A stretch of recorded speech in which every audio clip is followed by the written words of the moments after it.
Tak vás všetkých vítam na ďalšom našom stretnutí pri zahlbovaní sa do tej nesmiernej hĺbky a vážnosti každého slova, ktoré vyšlo z Božích úst. A my sme v druhej polovici 2. kapitoly pri 16. verši. O tejto kapitole sme si povedali, že ňou sa dostávame do raja, kvôli čomu vlastne bol človek stvorený, a neustále si pripomíname to, že ten začiatok je dôležitý kvôli tomu, lebo tam je všetko povedané. Neustále, na každom stretnutí vám budem pripomínať to, čo Izaiáš v 46. kapitole v 10. verši povie: od začiatku všetko oznamujem. A my sme sa mohli presvedčiť, že naozaj od prvého slova, prvých dvoch veršov, prvej vety, prvej stránky a neviem, Boh od začiatku učí ako otec. Učí o tom, ako to je, ako to bude, tak ako sa presvedčíme aj v týchto nasledujúcich veršoch. Skôr ako k tomu dôjdeme, dovolte mi znova takú z času na čas také pozastavenie sa nad tým, čo vlastne robíme a kvôli čomu to robíme. A pýtajme sa, keď sme pri tom druhom verši, jednu otázku, ktorá možno tu už dlho visí vo vzduchu, ale nikto nemá odvahu sa ju opýtať, tak sa túto otázku vyslovím ja sám. Boli Adam a Eva skutočnými historickými ľuďmi, alebo sú iba nejakým symbolom, mýtom, obrazom, a neviem, aké slovo by sme použili ešte? Je to niečo, čo bolo skutočne reálne, historické, alebo nie? Túto otázku vyslovujem aj kvôli tomu, lebo keď som nedávno na jednom stretnutí rozprával úplne o inej téme, o téme posledných dní, a som spomenul Noéma kvôli tomu, lebo ho Ježiš spomenul, že pri druhom príchode Ježišovom bude ako za dní Noéma, tak po tom stretnutí prišiel za mnou jeden pán, ktorý sa so mnou pozná, a mi vraví toto: ty naozaj veríš, že to Noé žil a že bola potopa? To je človek, ktorý je praktizujúci kresťan a položil mi takúto otázku. A možno ani pre vás nie je také nejaké veľké prekvapenie, že mnohí to dnes a v dobrom to takto chápu a predstavujú, že to všetko sú obrazy, symboly, ktoré hovoria síce o pravde, ale nie sú skutočné, nemajú historické opodstatnenie.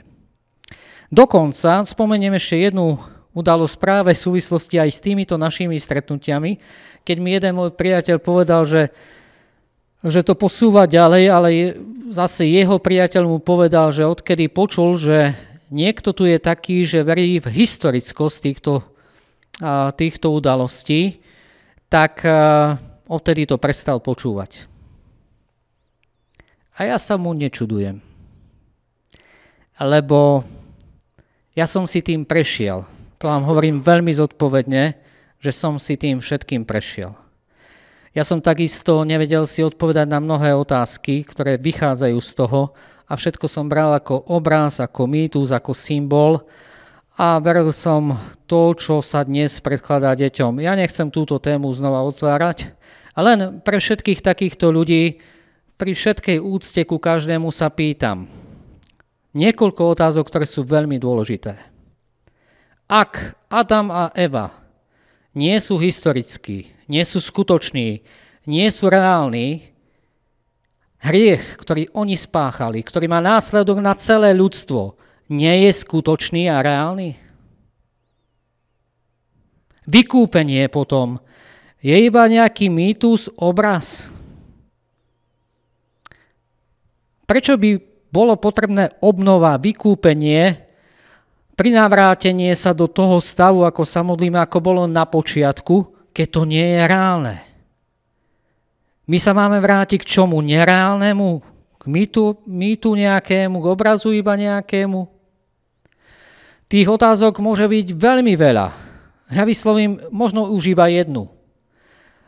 Z Biblie, zo Svätého písma vieme urobiť rodokmeň od Adama presne každé pokolenie až po Ježiša. Tie rodokmene sa spomínajú aj v Matúšovom evanjeliu, ten rodokmeň je od 1. kapitole, od Abraháma, a v Lukášovom evanjeliu 3. kapitole, tam je od Ježiša až po Adama. Nie sú kompletné, nie sú úplné, ale z celej Biblie, zo všetkých kníh, nie iba z jednej, vieme urobiť kompletné.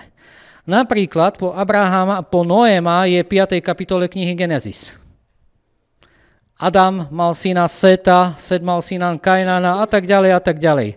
Ja sa pýtam každého s veľkou úctou a vážnosťou, kde začína mýtus?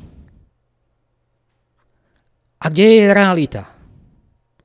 Je Adam mýtus? Jeho syn je mýtus? Abraham je mýtus? Abrahamov syn Izák je mýtus?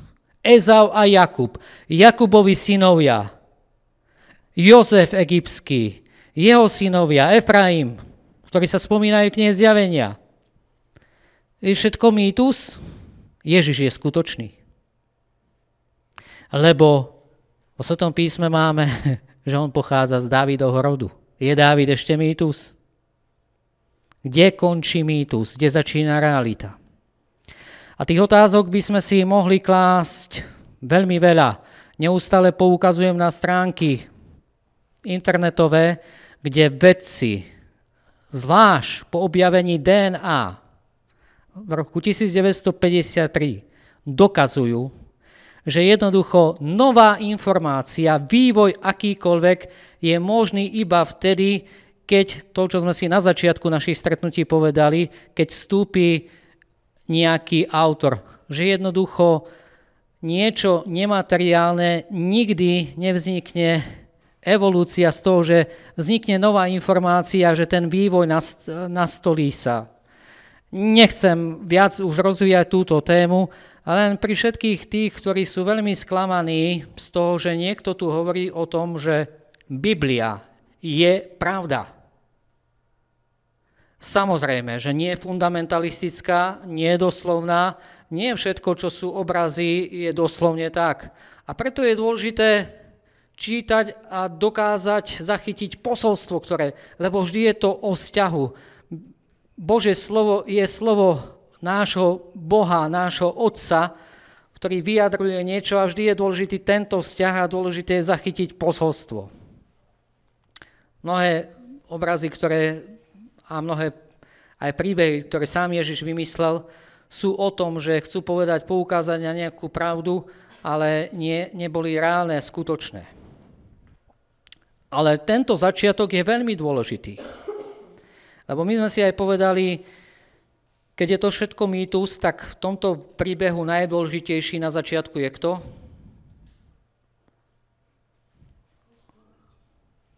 Pán, stvoriteľ, Boh. Nazvime si to, ako chceme, a potom aj on je mýtus.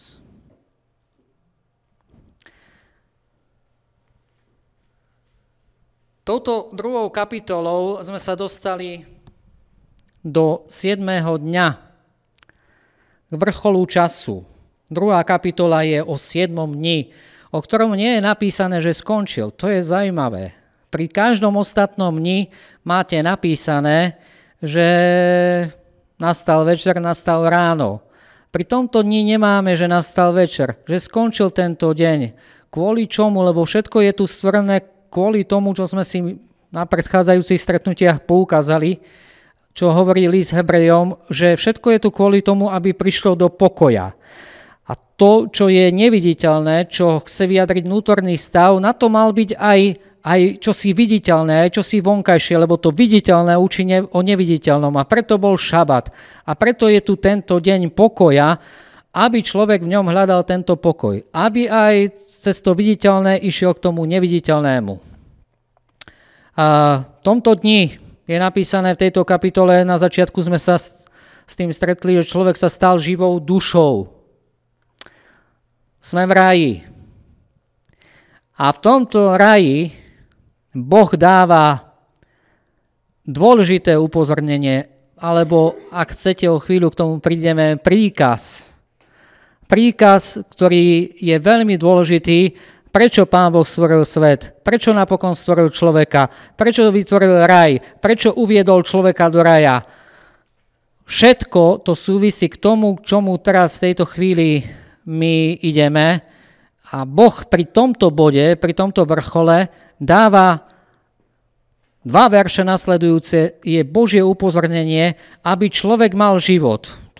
Aby som použil Ježišov slovník, aby mal život, aby mal v hojnosti, na to Boh hneď od začiatku dáva upozornenie. A toto upozornenie chcem vás uistiť, že je veľmi aktuálne aj pre nás všetkých, aj pre túto dobu, pre život každého z nás.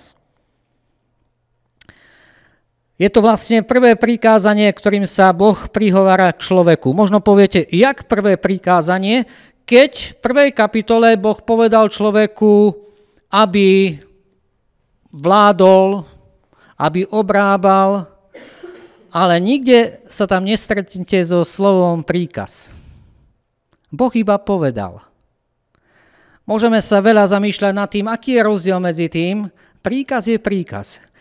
Jednoducho pri príkaze ide o čosi, keď Boh povedal, on vytýčil cieľ, aké má poslanie, aké má poslanie to príkaz, ale pri tom poslaní je niečo veľmi dôležité. Teraz v 2. kapitole prvýkrát sa objavuje slovo, ktoré my v celej Biblii nevieme ináč preložiť ako príkaz. Je to prvé slovo, vajecau, na začiatku je spojka, každá hebrejčine, každá veta, každá začína a, Boh povedal a Boh prikázal v tomto príklade, vajecau.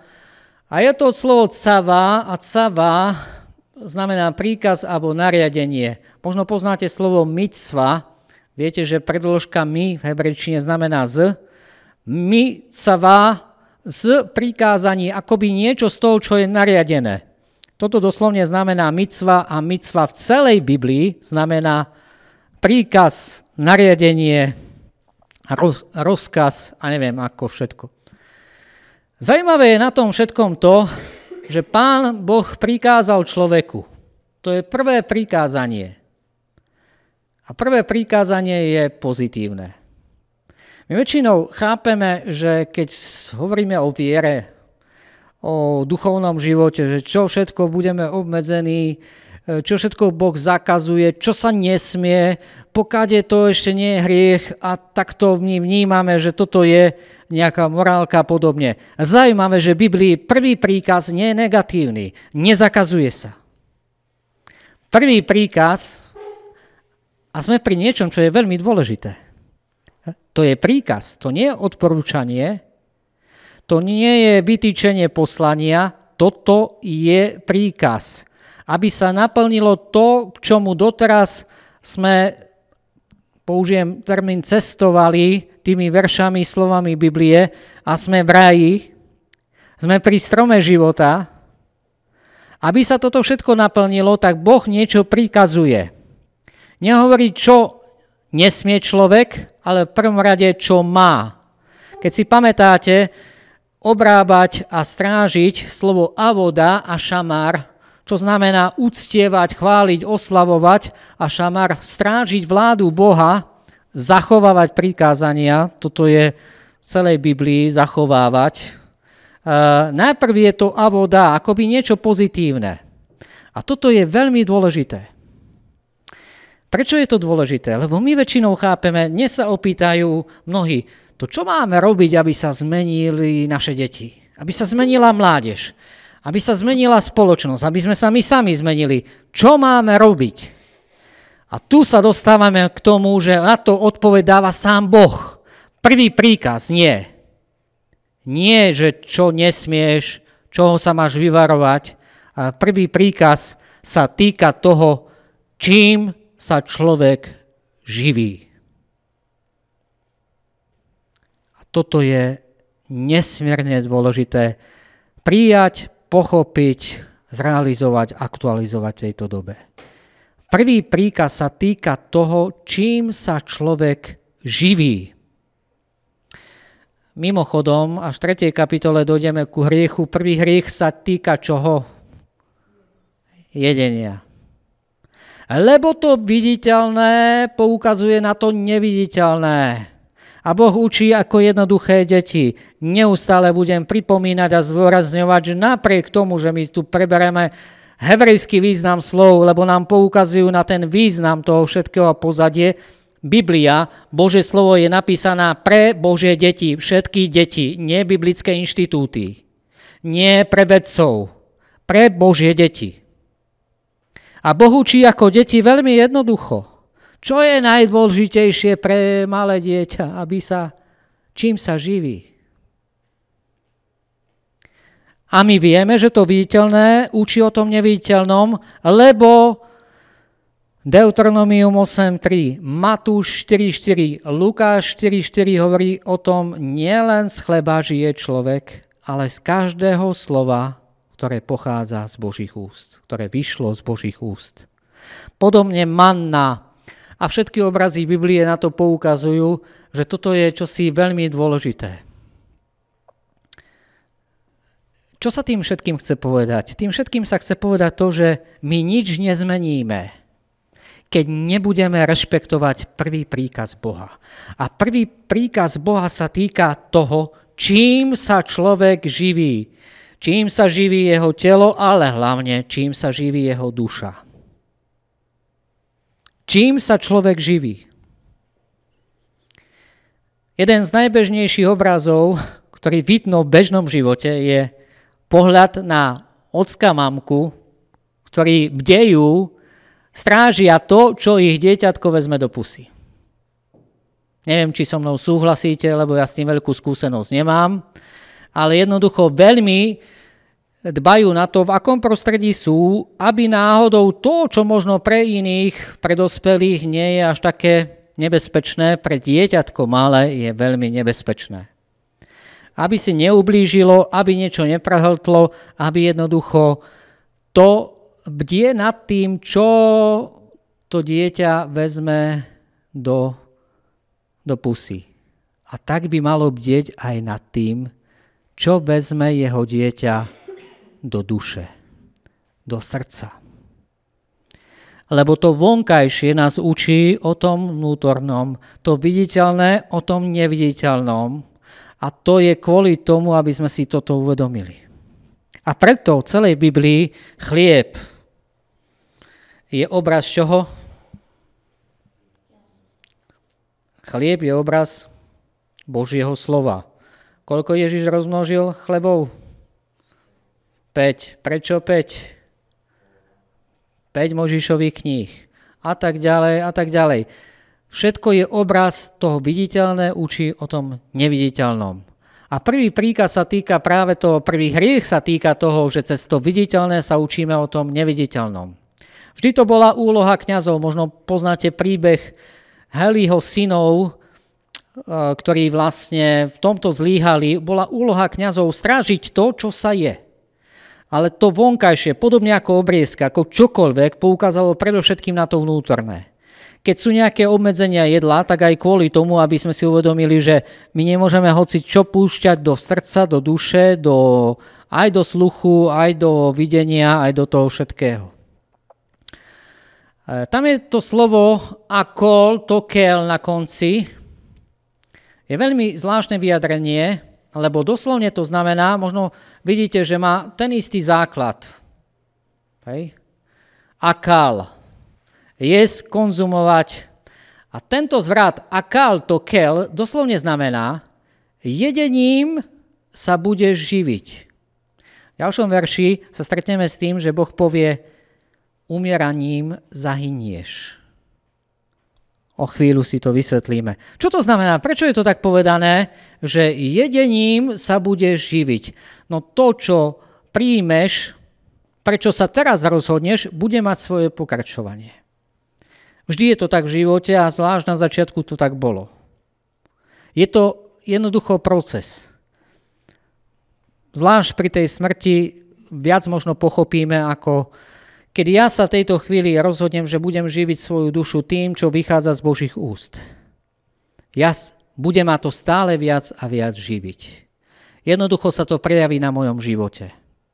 Ak budem hľadať Boha celým srdcom, ak budem zostávať v slove, to sú Ježišové všetko, ak budete naozaj mojimi učeníkmi, ak zostanete v mojej láske, mojom slove, spoznáte pravdu a pravda vás vyslobodí. Jednoducho, keď človek zanedba jedenie, chradne, vidno to na ňom, chudne, ja neviem čo všetko, mu začnú chýbať živiny, sa to prejaví všelijako, tak aj človek, ktorý neživí svoju dušu a sme pri prvom príkaze. Prvý príkaz je, máme najprv niečo pozitívne. A to pozitívne je hľadať. Ježiš to povie, ja to poviem Ježišovým slovníkom, hľadajte najprv Božie kráľovstvo a jeho spravodlivosť, všetko ostatné vám bude dané, všetko, čo potrebujete.